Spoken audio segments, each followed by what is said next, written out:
why did you come out to visit with this community today? Well, through my life of 46 years, I've been in and out of mosques, churches, shuls, synagogues, especially when people are under attack for their religion.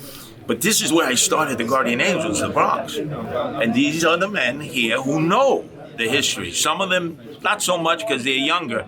And to let them know I'm returning to my roots. This is a law and order campaign for me. I'm the law and order candidate, but there are other issues that are important. And if you notice, I did what no candidate ever does. I tell them, you got to vote, even if you're not voting for me. You'll never hear Zoran Mandami say that or Andrew Cuomo, but I'm so excited by the turnout so far in early voting. This is amazing. This is democracy in action. One person, one vote. You were speaking about health issues that you've had, and I know that public health policy is one of the things that you've addressed. You've addressed reinstating and compensating city workers who lost their jobs under a public health policy set of mandates. Can you speak to that a little bit and also explain what your priorities in public health are? Oh, absolutely. In 2021, I joined the unvaccinated as they marched over the Brooklyn Bridge to fight for their right to stay employed, to be civil servants.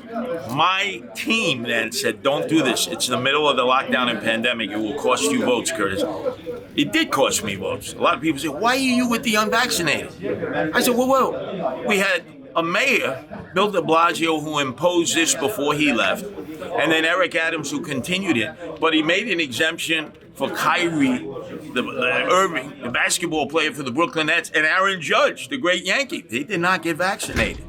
But civil servants, if they didn't get vaccinated, he turned the heroes. Remember, every night the essential workers heroes, 7 o'clock, to zeros. So I stood with those men and women, and what I've told them over and over the years, when I get elected mayor and I'm sworn in January 1st, 2026 on the stage, are going to be those forgotten workers. I'm going to identify them, whether they choose to attend or not attend. They can get their back pay, their jobs back if they want it. Some do, some don't. But one thing we're going to make sure, we recognize them as the heroes they always were, and we remove the stain from New York City when we turn them to zeros. There's so many words. I grew up on the Italian side. It's disgraziare. If you happen to be Jewish, it's ashada. So many words to describe. How can we do that to these heroes? And neither de Blasio, Cuomo, or Eric Adams would ever address that.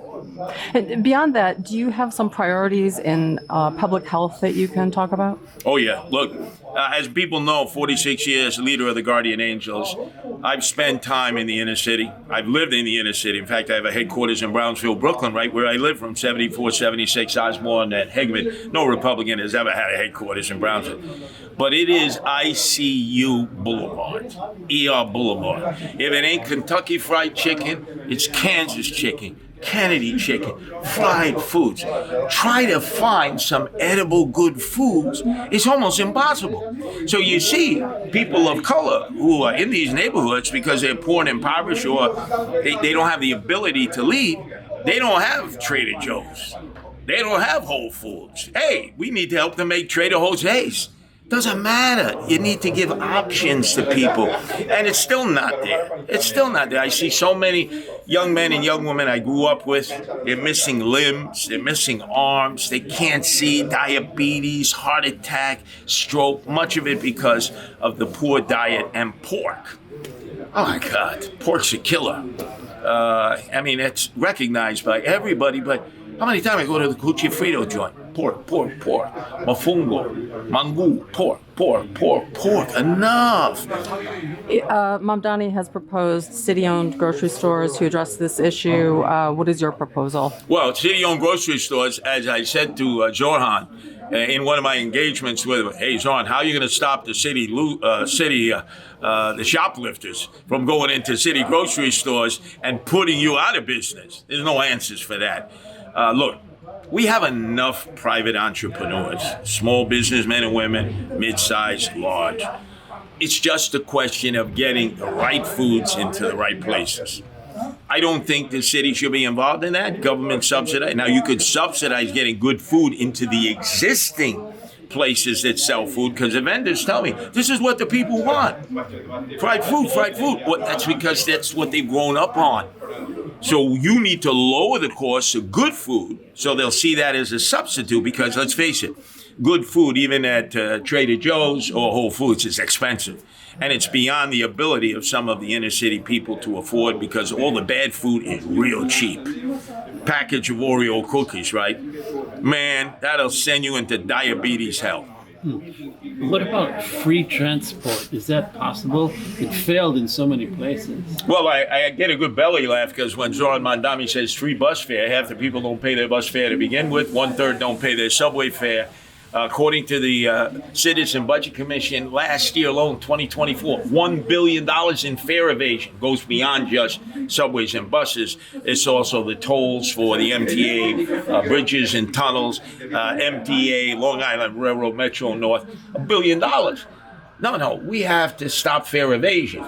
You got to ticket people, and if they're predicate offenders, you got to lock them up. Now, there are a lot of programs that if you're indigent or poor, they have half fare, 2/3 fare, 1/3 fare.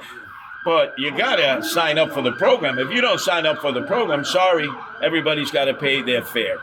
And it's not viable financially, right? No, but then again, it's Zoran Mandami. It's fantasy that will never be reality.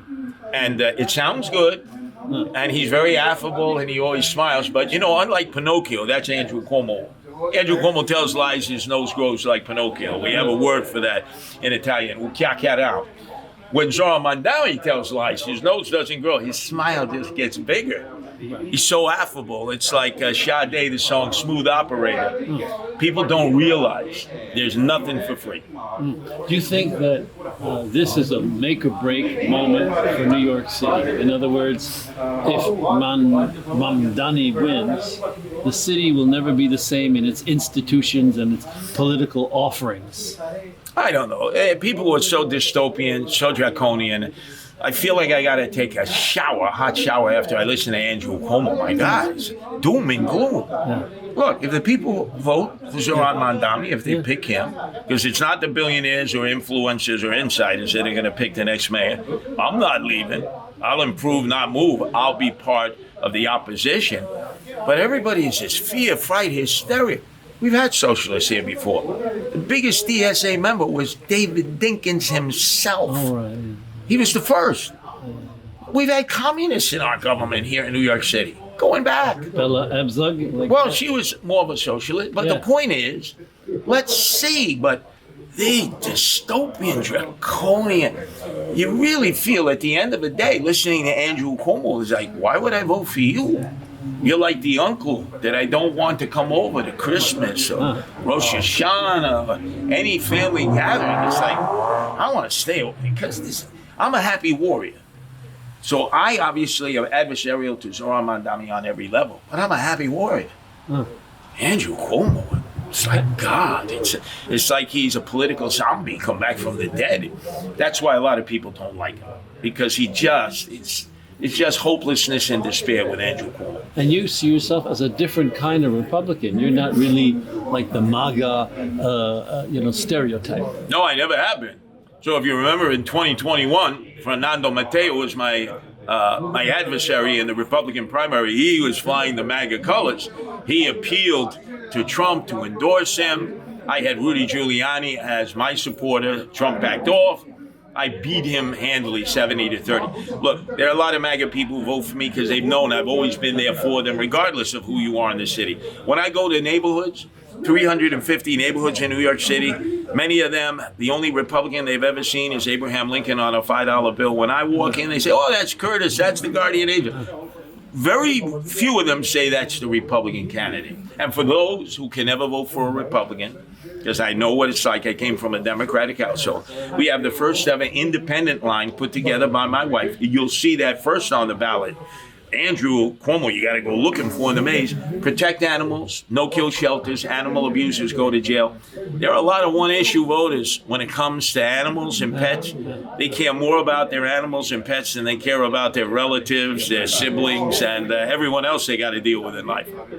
Last thing, you're proud of the New York subway? I'm looking, I don't live here, but it looks like a pretty massive operation. I'm not proud of the subway because I know when it has run at peak efficiency. And now they're talking about capital improvement projects. Let's build 3 new stations, the extension of the Q line, 2nd Avenue. We don't need that. We need to fix the existing infrastructure that's falling apart. First of all, I walk in the subway every day. I'm the only candidate that campaigns in the subway. The smells of rot, defecation, urination, it turns your stomach. And then to see that we have homeless people and emotionally disturbed, wallowing in their own defecation and urine, not in control of their mental and physical faculties, and everybody doesn't want to look at them, and our city doesn't want to do anything about them. I'm there with them every day, as I was with the guardian angels who are still out there patrolling. And you say to yourself, what kind of a society could abandon homeless, emotionally disturbed veterans, many of them, not care for them? We spent $7 billion for migrants we didn't even know. Somehow Eric Adams found the money, and we're not caring for these lost souls. So you're the compassionate candidate, practically. Well, they're all trying to be tougher than one another. Zoran, who can't even lift his body weight, and Eric and Andrew Cuomo, right? They're tough. We're gonna battle Trump. You can't beat Trump. You can't bump chess with Trump. He holds all the money. You got to respect him. Doesn't mean you got to fold to him, but he loves the art of the deal. Okay, Mr. President, I see you're cutting money on the SNAPS program, but you're law and order. You know this is going to create more problems, more shoplifting, more looting. Come on, Mr. President, what can we do? What can we trade? I know you got to make cuts in the budget, but how can we make these cuts that are not impacting on poor, impoverished, and indigent people? He's coming after NYCHA next. So if you bump chess with Trump and he cuts NYCHA, what do we tell the people in public housing? Well, got to find another place to live. And then you blame it on Trump? See, they always have a fallback plan. Andrew Cuomo and Zoran will blame it on Trump, but it doesn't help our people. You don't play national politics. It's not that I don't play. Look, I've had a love-hate relationship with Donald Trump like all New Yorkers. And think about it.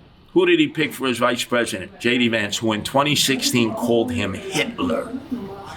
He's now vice president. He gives and takes. He's your typical New Yorker. I don't know of any New Yorkers that ever agree on everything. In fact, if you do agree on everything, there may be something wrong with your mental faculties. And if people don't elect me mayor, I'm not leaving New York City, but I'll tell them, okay, you made your choice, now you must suffer. But I will not leave. Thank you. Very good. Thank you. Can I ask you one final Sure. question? There's a reason why I asked you about public health, Yeah. and it's because there are a lot of Democrats who, on a national level, switched to the Republican Party and became part of the Make America Healthy Again movement because they were opposed to some of the pandemic policies and general health-related policies. And I know a lot of Democrats in New York did that, in New York City. And I've talked to people who are still on the fence about this election here. I've talked to Mamdani voters who had nice things to say about you. So what I am interested in knowing is, what kind of case do you make to people like that, people who have always voted for Democrats, who are still thinking about who they're going to choose maybe on Tuesday? Right. What is your case to them, why they should switch parties? Well, it's interesting you bring up Robert F. Kennedy Jr., MAHA, Make America Healthy Again. There are some things I agree with. There are other things I don't agree with. But he came out and said what we really all know: sugar is a killer. Now, there is a sugar industry in this country that is massive, worth billions. And Donald Trump did not defy him on that. Because a lot of them are donors to the Republican Party. They're massive. They own plantations full of sugar cane. Here, Puerto Rico, in the DR, Haiti, it is a killer. Everybody knows sugar is a killer. Look, I'm addicted to sugar. I used to drink 48 ounces of Coca-Cola, 1 in the morning, 1 at night. When I was broadcasting for 35 years, I had to stop. I had Crohn's disease. But I know it's a killer. I've seen what it's done to people. So there's some initiatives he's got to power on. He's taking on some very powerful interests, money interests. But then there are other things I wonder. Advil, taking Advil, when you're, Tylenol, excuse me, when you're pregnant, might lead to having an autistic child. You lose me there. You lose me there. So I listen to some. I do my own research, like I suggest all Americans do. You know, that's the beauty of it. You can do your own research now and not be guided by the so-called experts, and many times they're wrong, and come to your own conclusions. I think a lot of Democrats, they like me because they see that the powers to be hate me. The billionaires tried to bribe me out of the race, $10 million. I then got threatened, not by them, but people who were emotionally disturbed. First time ever, I had to have armed security, which I have with me. And for my wife, Nancy, who's never heard of flies. She rescues animals like so many others. But we're under threat. Mamdani is under threat. He had a very serious issue that the mother of my two youngest sons dealt with as Queens DA, Melinda Katz, prosecuted that guy who came up from Texas with the intent to do harm to him. The rhetoric is just too hot in this campaign. And it's led some people who are disjointed to begin with, dysfunctional to begin with, talking about wanting to commit violence. And that just destroys our democracy like it did with Charlie Kirk. Free speech, he gets assassinated. I believe the antidote to hate speech is more free speech. That's part of the American fabric. Men died in battle for that, our right to vote and our right to use free speech. Never said, oh, eliminate hate speech. No. The antidote to hate speech is more free speech. All right. Thank you, Curtis You're Sliwa, welcome. for talking with us. Thank you for coming.